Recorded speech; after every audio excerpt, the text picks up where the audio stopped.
So I was dropping my daughter at her summer camp this morning, and I don't know about you and where you are, but here it is raining a lot this summer here in Ireland. So we had a June that was very, very rainy, um, cold as well. Like sometimes you actually would wonder if it was the summer at all. And it's similar now with July. It can be cold one day, it can start raining, then it's a little bit sunny. You think it's, oh, great, it's warm. The next minute, you realize it's cold again. I was out getting my daughter on Sunday, went to this basically kind of like a family day out, um, activities and, all that sort of stuff, performers, acrobats, etc. And one minute standing there with a jacket on, then you take it off, the sun comes out, then there's a few drops of rain, you're looking for your umbrella, or just putting your hood up on your jacket, and the next minute then it's too warm, you just take it off again, and then you're carrying the stuff around, and it's like total pain. But I was coming home from dropping my daughter off this morning, and on the radio the presenter was saying, he basically started this segment by saying, oh, there's no doubt about it, this weather is depressing. And I thought it was interesting because I always smile when I hear these kind of things, because I totally get where he's coming from. Like, you look out, it's rainy, it just feels like, oh no, like it's summer, it's supposed to be warm, it's supposed to be dry. But the thing is, what if nothing, like, think about it, how can precipitation falling from the sky, droplets of rain, put a feeling in us? How can it cause us to feel anything? And the truth is, the only thing, feelings are inside of us, we feel them, thoughts are inside of us, they just arise. Of course, they might arise when we're looking out at the rain, or when we're getting up in the morning and we don't see the sunshine and we're thinking, oh, it's like I have to get out to work and it's pouring rain, I'm going to get wet, I'm going to have to get soaked on the way from the train to my office, or whatever it may be. But if you think about the mechanics of it, there is no real way that the weather can put a feeling in us, right? There's no way that the weather can insert a feeling inside of me or inside of you.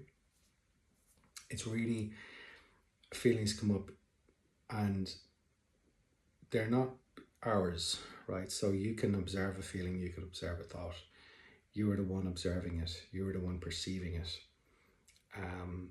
Because there is that distinction between what's arising and the sense of a you who's observing it, who can see it or feel it. So the way it actually works is that a feeling or a thought comes up, oh, it's so depressing, it's raining, it's always raining here, summer's terrible. And then it's up to us whether that feeling moves on to something else, or whether we hold on to it, we retain it, and we kind of latch onto it and bring it with us through the day or through the week or through the month or through our entire life, depending on what it is. But we essentially are the ones who decide, is this a feeling? Because feelings really just come up and they want to move through. It's a little bit like the rain. The rain starts, stops, continues, starts again and continues. And it's not asking anything of us, right? It's not asking for input or interaction. It doesn't need us to get involved. And it's the same with thoughts and feelings. They're not asking for us to judge them or manage them or control them. And that's really the narrative, isn't it? It's like, if there's a feeling we don't like, we want to try and manage it. We want to try and have less of it, or control it, or cope with it in some way, make it go away. But that really just holds it in place, because you're actually giving it meaning then, right? You're saying, this is something I don't like, this is something I don't want. And it kind of tends to stay then. But in fact, it's not even your feeling to begin with. It's just something you're experiencing, you're noticing. It's like it's in the flow of life. It's like a river. You're not jumping into the river and saying, hey, stop, that twig over there, that rock over there. It's like you can just let it flow. And we say that all the time, right? This too will pass, and so on. But it's deeper than that. It's getting to see that actually this thing, this feeling, this thought is not actually mine. It's not actually mine, you know. And outside circumstances can't make me feel anything. They can't put a feeling in me. They're coming up, they're sensations that we are conscious of, but they're not ours, and they're not anything we need to do anything about. We can simply observe them. We can simply sit and notice them. And if a feeling comes up, we can feel that feeling. That's huge as well. We can feel that feeling, let it, there's no need to push it down or push it away.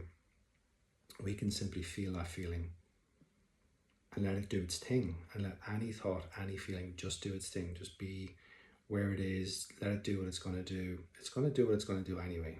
So you might as well just let it. And it's amazing how you can just let your thoughts wander. Just let them do their thing. Just let them move about, right? Let the feelings move about. Let the feelings do what they're going to do. And what you'll find more often than not, in fact, probably every time, is that you'll just be like, oh, I don't feel like that anymore. That moved on, you know? And it's easy to get upset by certain things, certain thoughts or feelings that pop up. But if you just go, okay, that's there. It's only when we run into trouble when we zone in on a feeling or a thought and we say, oh, that shouldn't be there. I shouldn't be thinking that. I shouldn't be feeling that. How do I make that go away? Or like, and then you start judging it, you start analysing it. You start judging yourself for having that thought or feeling.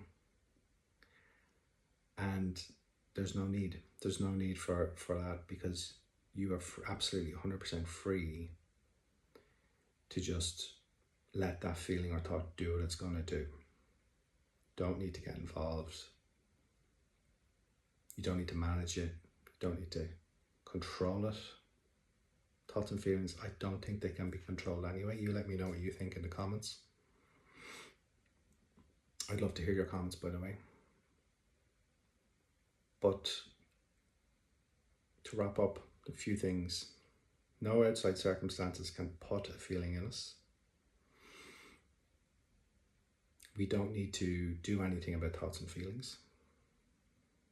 Thoughts and feelings aren't ours to begin with. We talk about, I was thinking this, my thoughts, my feelings. Are they really yours? Are they really ours? I don't think so. You let me know what you think. And we can simply observe and notice feelings. We can let them do what they're going to do. And most importantly for me, especially in today's world, is we can feel any feeling. We can just let it be, let it do its thing, let it be without judgment. You can just let it be, let it just percolate, marinate, do whatever it's going to do. We don't need to block it. We don't need to get involved. Everything is as it is. We're just the one experiencing it. We're just the one that's conscious of whatever it is. And that's it. So I'd love to hear your thoughts. Please do subscribe. I'm a fairly new channel. I haven't posted a huge amount, but I'm going to post more. And I'd love, if you want to hear more along these lines, I'd love to hear what you'd like to hear about. But most of all, I'd love you to like and subscribe. Share this video with someone you feel may need to hear it. And yeah, just hit the like button and subscribe if you want to hear more from me.